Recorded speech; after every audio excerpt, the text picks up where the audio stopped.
आप ऐसे ऐसे गिराते रहिए। ओम पुरुखा ए वेदगुं, आप नीचे छोड़ देते ऐसे ऐसे गिराते रहना। ओम पुरुखा ए वेदगुं, ऐसे गिराते रहना बेटा, ऐसे गिराते रहना। ओम पुरुखा ए वेदगुं, जोर से।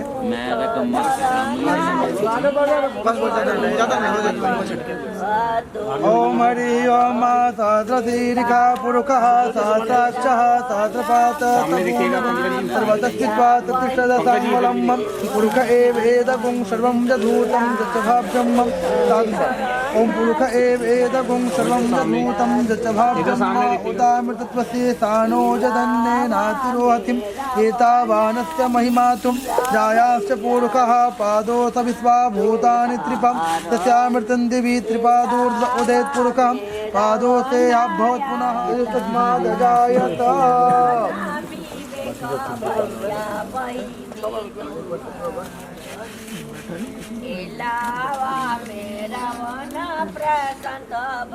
ओम हरि ओम पुरुष एवेदगुं सर्वं जधूतं जच्चभाव्यं उदामृतत्वस्य तानो जधन्येनातिरोहति।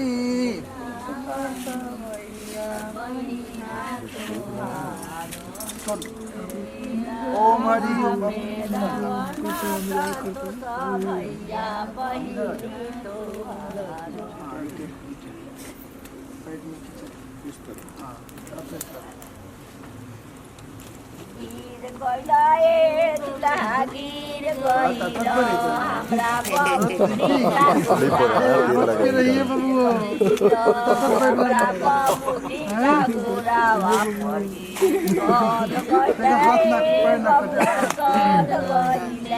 हमरा चाचा के दहेजवादी बेटा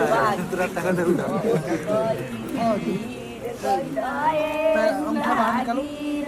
आप भी अंगूठा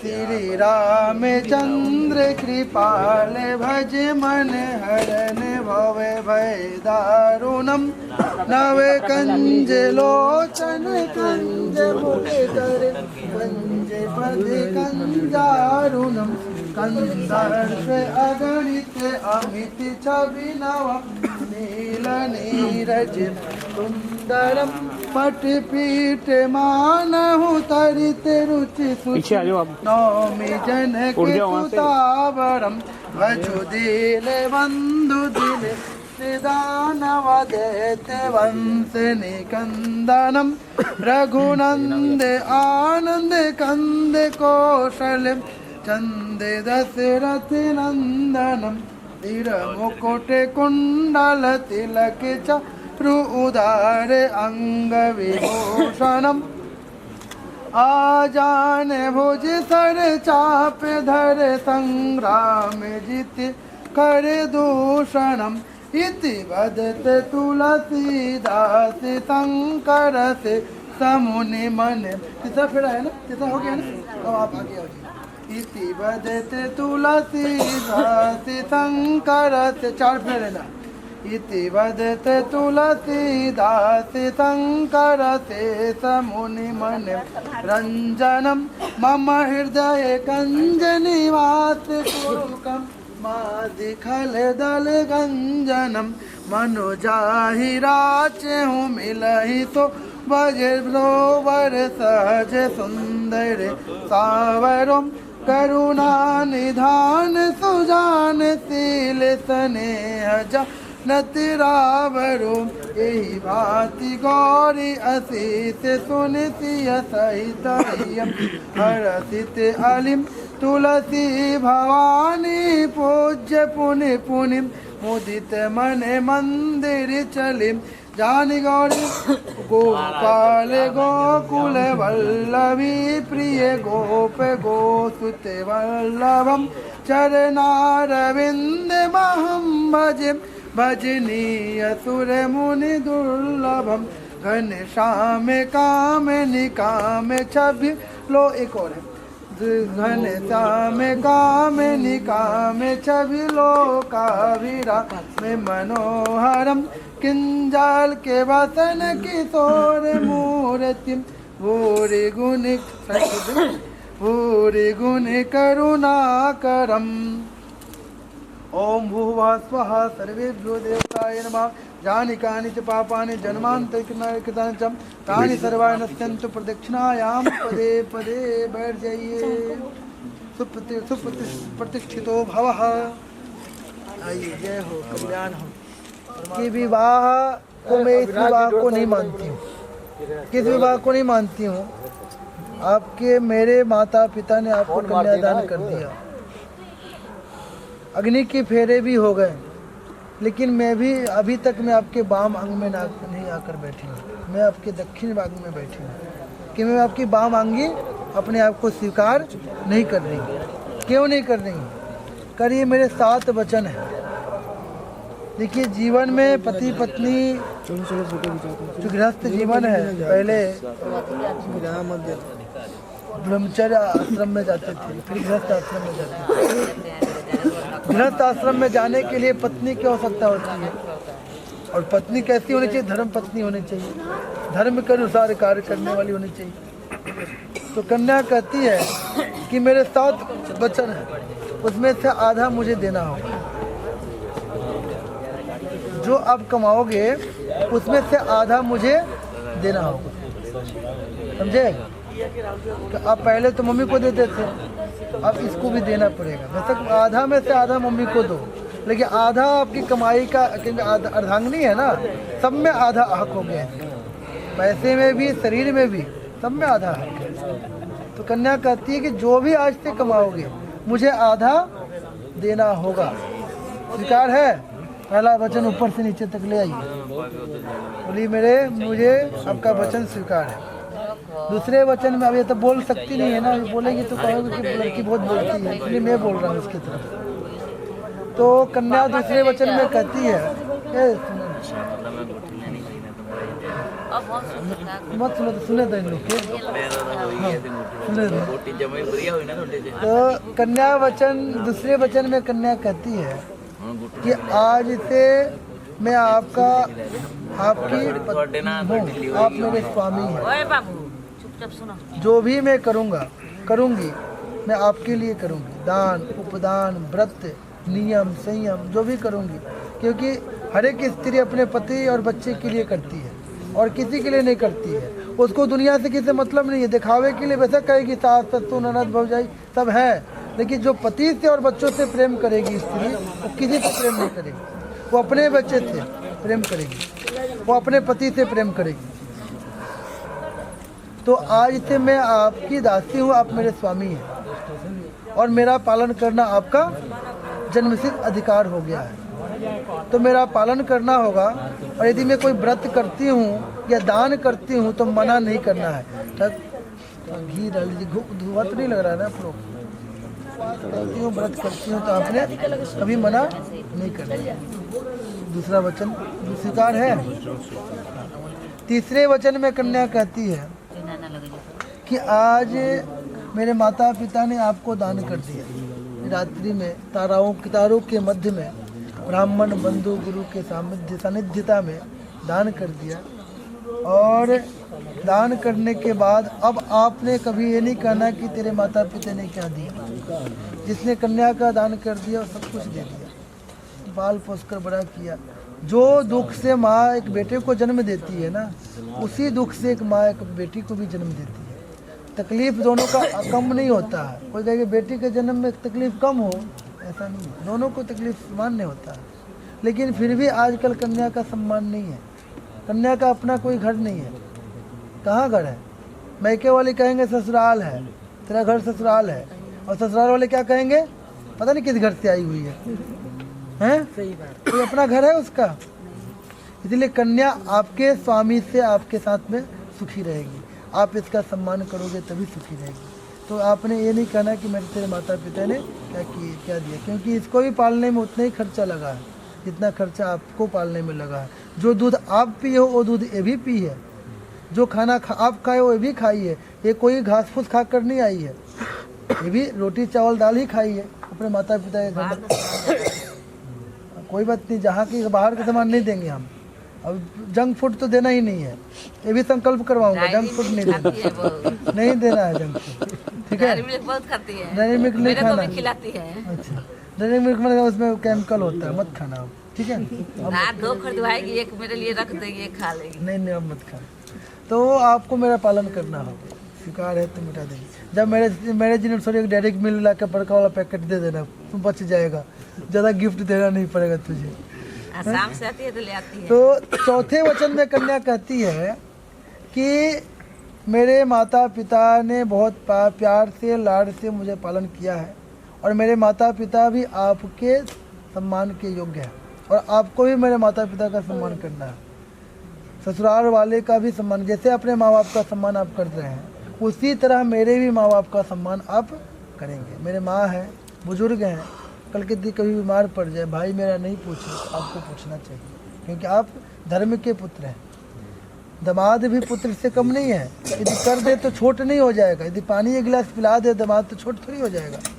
तो उनके माता पिता का भी सम्मान करना है। कोई कुटुंब आ गया मेरा आपके घर में तो उसका भी सम्मान करना है, यानी कुटुंब आए तो मुंह बनाकर निकल गए, पता नहीं कहाँ से आ गए, सब सम्मान करना है। चौथा वचन मिटा दीजिए। पांचवें वचन में कन्या कहती है कि आज से मैं जो भी उचित मांग करूंगी, उचित मांग, अभी ना कि रानी हार मांग दे तो कहाँ से ला कर देव, ना हुई पैसा तो मैंने उचित उसमें जोड़ना होगा। उचित मांग, हाँ। जो उचित है, जो आप में सामर्थ्य है देने के लिए, वो यदि मांग करती है तो आपको ला कर देना होगा उसी समय जब मांगती है तभी। अभी नहीं आज मांगे तो 10 दिन बाद ला कर, नहीं कैडबरी तो ला कर दे ही सकता है, बोलूं तनख्वाह भी तब ना दिलो। उचित मांग करे तो ला कर दे, नहीं तनख्वाह की बात नहीं है, जो उचित मांग करेगा, उचित बोला हो ना। अब इसके पास पैसा है नहीं और कहेगा हमको रानी हार चाहिए तो कहाँ से ला कर देगा? उचित जो मांग होगा, जो इसके सामर्थ्य में होगा, वो उसी समय ला। अब बच्चों का दूध की बात है, उचित मांग है, अभी दूध ला कर दीजिए और कहेगा नहीं 2 दिन बाद दूंगा, तो बच्चे तो भूखे रहेंगे ना। सब्जी लाने के लिए कहेगी तो कहेंगे नहीं 2 दिन बाद दूंगा, तो घर में खाना कैसे बनेगा? जो उचित मांग है, वो चीज़ जब मांगेगी तो आपको देना होगा, जब वो मांगेगी तब आपको देना होगा। 5वां वचन मिटा दीजिए। 6ठा वचन कन्या कहती है, 6ठा वचन लकड़ियों में 2 रखने का बात है। थोड़ा सुनिए ना, हम डिस्टर्ब हो जाते हैं क्योंकि हम याद, देखिए हमको स्मृति हो जाएगी ना कि हम क्या सुनाना था। तो 6ठे वचन में कन्या कहती है कि मेरे माता पिता ने मुझे पाला पोसा बड़ा कर दिया। पत्नी का कोई बल नहीं होता, स्त्री का कोई बल नहीं है। स्त्री जो जन्म से होती है ना, निर्बली होती है लड़की। बाल्यावस्था में पिता माता के हाथ पकड़कर चलती है, उसका स्वाभिमान होता है कि मेरे मम्मी पापा साथ में हैं। जब किशोरावस्था प्राप्त करती है तो भाई का सम्मान होता है। कोई लड़का देख ले मेरा भाई है, डर रहता है ना भाई का कि मेरा भाई है साथ में। और जब वही पत्नी युवावस्था को प्राप्त होती है, जब विवाह हो जाता है तो पत्नी उसका सम्मान हो जाए। आज की इस बात इसके मांग में सिंदूर लग जाएगा, पर पुरुष इसको देखेगा नहीं। देखने में एक बार सोचेगा किसी की पत्नी है, अभी ये रास्ते पर चले 10 लोग देखेंगे, लेकिन मांग में सिंदूर हो, आप साथ में हो, कोई देखेगा नहीं इसका पति साथ में है। तो पत्नी का कोई, स्त्री का कोई बल नहीं होता, पुरुष के बल से बली है। कल के दिन बुजुर्ग अवस्था को प्राप्त हो जाए तो इसका पुत्र इसका बल रहेगा। आप अपने माता के बल है ना, कहीं भी जाती है माता तो बल है ना, 2-2 पुत्र हैं मेरे, हैं तो पुत्र, स्त्री का कोई बल नहीं होता है। तो आपके बल से ये बलि है, आप इसके स्वामी हैं और ये आपकी दासी है। अब ये नहीं कि दासी है तो चरणों दबाते रहे दिन भर, ऐसा नहीं। आपकी सहभागिनी है, मित्र है, सहचरणी है, साथ में चलने वाली है, तो इसका पालन करना आपका जन्मसिद्ध अधिकार है, क्योंकि गुरु अग्नि और के सामने आपने वचन लिया है। छठा वचन मिटा दिया। देखिए जी, सातवां वचन बड़ी कठिन है। 2580 सातवां वचन वो वाला 2580 है सातवां वचन, बताइए पालन भी करना है। कन्या कह रही है कि आज से और अभी से अग्नि साक्षी है और वेद साक्षी है और ब्राह्मण साक्षी है, बंधु साक्षी है, मैं आपको अपना आधा पाप दे दूंगी। देख लो, झूठ नहीं है, देना लेना पड़ेगा। और कह रही है कि आधा मैं पुण्य ले लूंगी। आज से जो भी कर्म करते हो, पुरुष को चाहिए शादी के बाद 2 गुना धर्म करे, लेकिन पुरुष खाने पीने में मतवाले हैं, नहीं करेंगे धर्म। पुरुष को चाहिए कि शादी से पहले धर्म तो किया ही किया, लेकिन शादी के बाद 2 गुना धर्म करे। क्यों? आधा धर्म की अधिकारिणी ये हो चुकी है, आधा पुण्य आपसे ले लेगी, लेकिन अपना आधा पाप ले लेगी। और आपका आधा पाप नहीं लेगी, आधा पाप नहीं लेगी, क्योंकि पाप का अधिकारी ये नहीं है। आप कुछ भी करके धन कमाओ, इसका पालन करना आपका जन्मसिद्ध अधिकार हो गया। आप कहीं से पाप करके पैसे लेकर आओ, इसको पालन करना पड़ेगा, लेकिन पाप का अधिकारी ये नहीं है। जब वाल्मीकि जी गए अपनी पत्नी के पास, जब नारद जी ने कहा कि जाओ पूछ कर आओ, तुम्हारे पाप के अधिकारिणी है तुम्हारी पत्नी, गए तो बोली कि किस चीज़ की वचन याद भूल गया? 7 वचन मैंने उसी में बोली थी कि आधा पुण्य ले लूँगी, आधा पाप नहीं लूँगी मैं। तो कन्या कहती आधा पाप में नहीं लूँगी, आधा पुण्य ले लूँगी। अब आप इसके कौन से पाप लोगे? ये स्वयं किया हुआ पाप नहीं लोगे। जैसे इसने जानबूझकर कोई पाप कर दिया, वो पाप नहीं लोगे।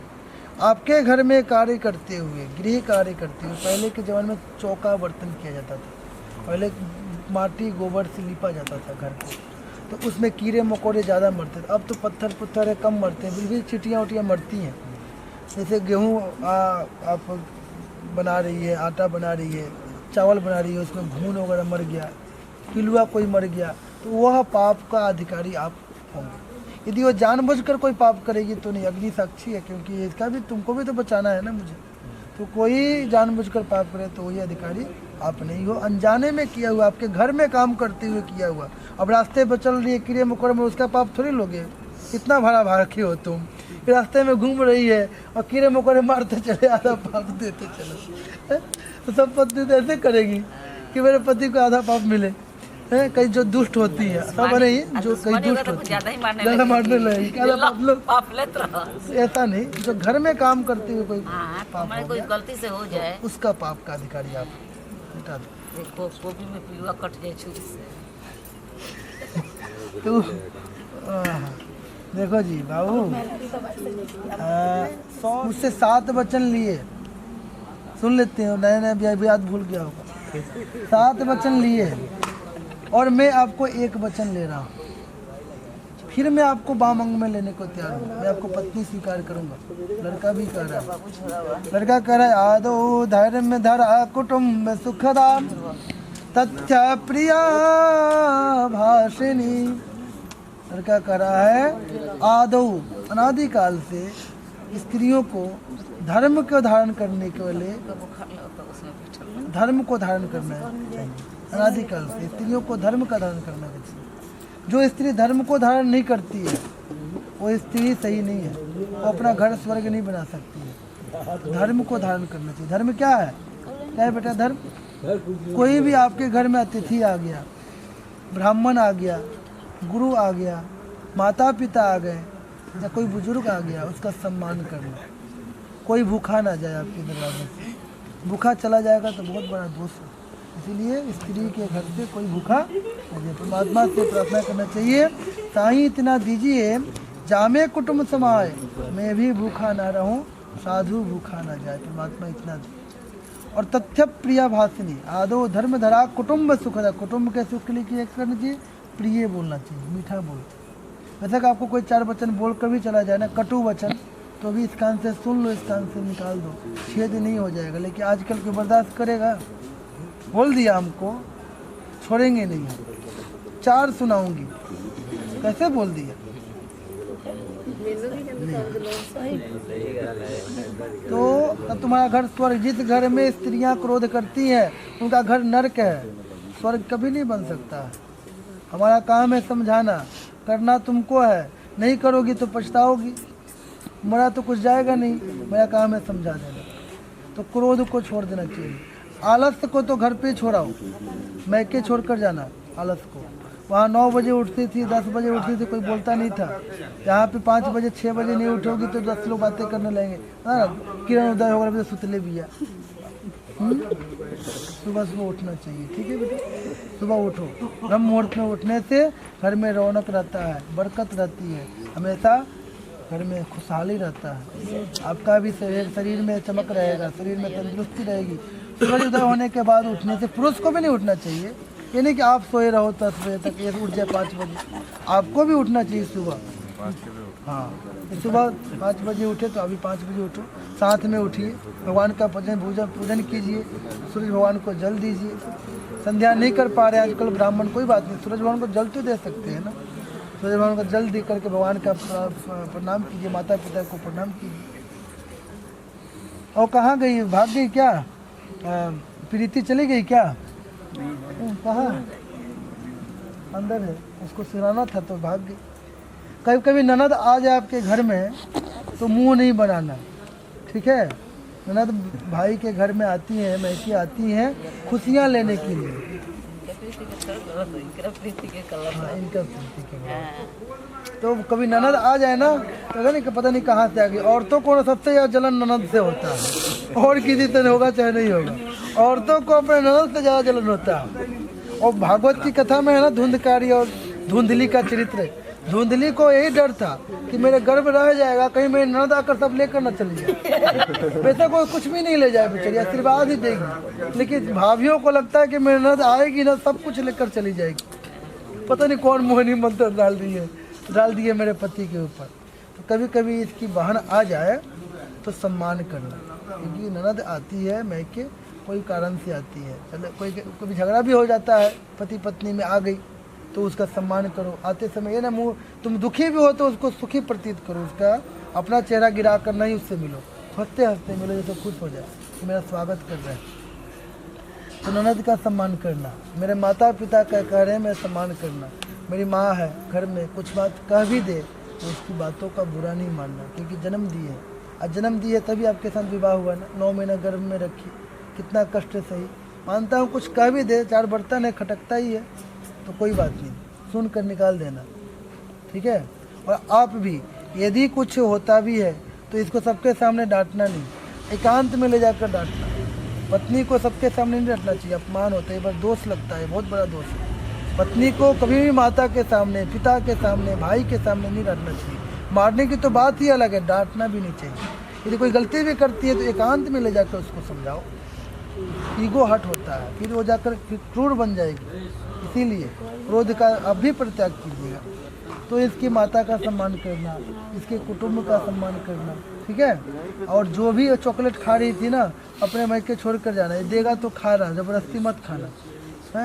जो भी बुरी आदतें थी ना मैके छोड़ कर देगा, जो देगा तो खाना, ऐसे मांगना स्वीकार है, ठीक है बेटा, तो मिटा दो। इधर से नहीं, मैंने बोला स्वीकार करना चाहिए। आज देखिए हम स्वीकार किया।